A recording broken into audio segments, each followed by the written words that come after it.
आज हम पढ़ेंगे डाइजेशन इन हाइड्रा के बारे में। और अगर हम बात करें वर्ड हाइड्रा की कि हाइड्रा क्या है, तो उसमें हम देख रहे हैं ये जो डायग्राम है ये हाइड्रा की डायग्राम है, जो कि एक इक्वेटिक एनिमल है। इक्वेटिक एनिमल मतलब ये कि पानी में पाया जाता है। और इसके साथ साथ अगर हम इसके बॉडी को देखें तो हम देख रहे हैं कि इसकी बॉडी डिप्लोब्लास्टिक है।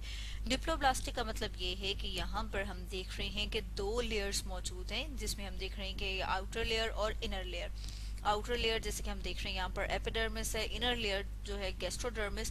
तो ये दो लेयर्स मिलके इस ऑर्गेनिज्म को बना रही हैं, इसलिए हम कह रहे हैं कि ये इक्वेटिक डिप्लोब्लास्टिक है। इसके अलावा अगर हम इसकी बॉडी की शेप को देखें तो हम देखते हैं कि जो इसकी बॉडी है वो वेज लाइक बॉडी है। इसके साथ साथ हम जैसे कि बात कर रहे हैं कि हम बात करेंगे डाइजेशन की किस तरह से फूड का इनटेक करता है और फिर उसको किस तरह से ब्रेक डाउन किया जाता है, उसे स्टडी करेंगे। तो उसमें हम देख रहे हैं कि यहाँ पर एक सिंगल ओपनिंग मौजूद है। मतलब ये कि हाइड्रा के पास सिर्फ एक ओपनिंग है जिसको वो यूज करता है इंजेस्ट करने के लिए और इसके साथ साथ डाइजेस्ट करने के लिए। मतलब ये कि इसी ओपनिंग के जरिए से फूड एंटर होगी बॉडी में और इसी ओपनिंग के जरिए से जो एक्सक्रीटरी मटेरियल या फिर हम कह रहे हैं कि जो वेस्ट मटेरियल है वो बॉडी से बाहर भेज दिए जाएंगे, जिसे कि हम माउथ लेबल करें। इसके साथ हम देख रहे हैं ये जो स्ट्रक्चर्स मौजूद हैं इन्हें टेंटिकल्स कहा जाता है। इसके साथ हम देख रहे हैं ये जो कैविटी है, जो कि हम कह रहे थे कि गैस्ट्रोडर्मस लाइन करी है। तो अब अगर हम फर्दर डिटेल में देखें तो हम साथ में एक डायग्राम देख रहे हैं कि गैस्ट्रोडर्मस और साथ में ये जो टेंटिकल्स मौजूद हैं यहाँ पर खास किस्म के सेल्स मौजूद होते हैं, जिन्हें कि स्टिंगिंग सेल्स कहा जाता है।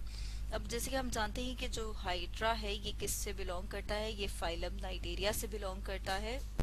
तो इसमें हम देख रहे हैं कि नाइडेरिया नाम क्यों दिया गया, क्योंकि खास तौर पे इसके अंदर मौजूद जो ये वाले सेल्स हैं इन्हें नेमेटोसिस्ट कहा जाता है। अब ये जो नेमेटोसिस्ट हैं इन्हें स्टिंगिंग सेल्स क्यों कहा जाता है, क्योंकि ये जो सेल्स हैं ये हेल्प करते हैं, इसकी मदद करते हैं किसी भी प्रे को कैप्चर करने के लिए। अब प्रे क्या हो सकता है, प्रे कोई भी स्मॉल एनिमल जिसको ये यूज करते हैं अपनी फूड के लिए।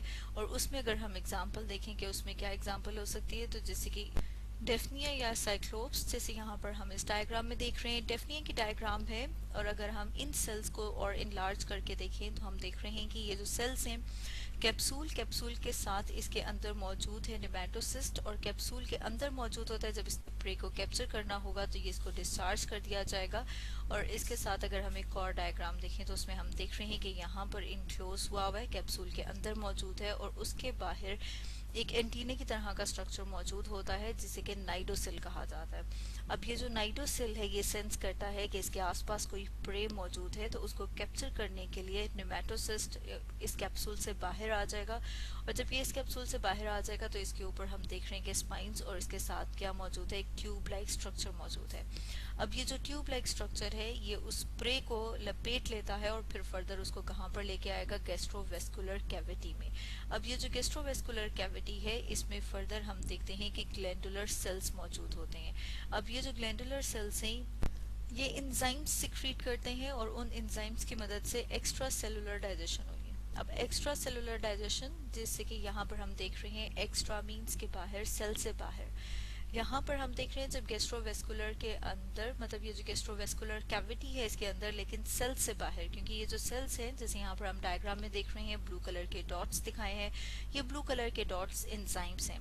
इन एंजाइम्स को कहाँ पर भेजा जाता है, पोर किया जाता है गैस्ट्रोवेस्कुलर कैविटी में। गैस्ट्रोवेस्कुलर कैविटी में जहाँ पर ये जो प्रे कैप्चर किया था, जैसे कि हम बात कर रहे थे डेफनिया की जो कि इसकी फूड है, अब ये उसको क्या करेगा, ब्रेक डाउन कर देगा उसको स्मॉलर पार्टिकल्स में। जैसे यहाँ पर हम देख रहे हैं कि उसका ब्रेक डाउन हो जाएगा। ब्रेक डाउन होने के बाद यहाँ पर हम देख रहे हैं सेल्स मौजूद हैं जो कि इसको इनगल्फ कर लेते हैं। इनगल्फ करने का मतलब ये है कि उसको निगल लेते हैं। और जो फूड है, मतलब यहाँ पर जो इसको डाइजेस्ट करने के बाद फर्दर जो हम देख रहे हैं कि प्रोटीन्स, कार्बोहाइड्रेट्स या न्यूट्रिएंट्स हैं वो सेल्स तक पहुंचा दिए जाते हैं। और जो वेस्ट मटेरियल है उसको दोबारा से कहाँ पर पोर किया जाता है, उसको दोबारा से पोर किया जाता है इस कैविटी में, जिसे कि हमने नाम दिया था गैस्ट्रोवेस्कुलर कैविटी।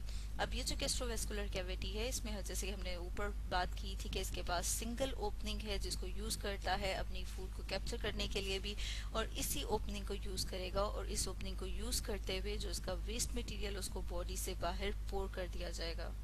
तो स्टूडेंट्स, आज हमने डिस्कस किया डाइजेशन इन हाइड्रा के बारे में, जिसमें हमने देखा कि इसके टेंटिकल्स में मौजूद खास किस्म के सेल्स जिन्हें कि नेमेटोसिस्ट कहा जाता है, उनको यूज करते हुए जो हाइड्रा है वो प्रे को कैप्चर करता है, और प्रे को कैप्चर करने के बाद इसको लाया जाता है गैस्ट्रोवेस्कुलर कैविटी में, जहाँ पर फर्दर एंजाइम्स की मदद से, जैसे कि यहाँ पर हम बात कर रहे थे कि एंजाइम्स की मदद से उसका ब्रेक डाउन किया जाता है, और फिर फर्दर हम देखते हैं कि जो डाइजेस्टेड फूड है उसको ट्रांसपोर्ट कर दिया जाता है बॉडी के सेल्स तक, और वेस्ट मटेरियल को एक्सक्रीट कर दिया जाता है बॉडी से बाहर। तो आज हमने डिस्कस किया डाइजेशन इन हाइड्रा के बारे में।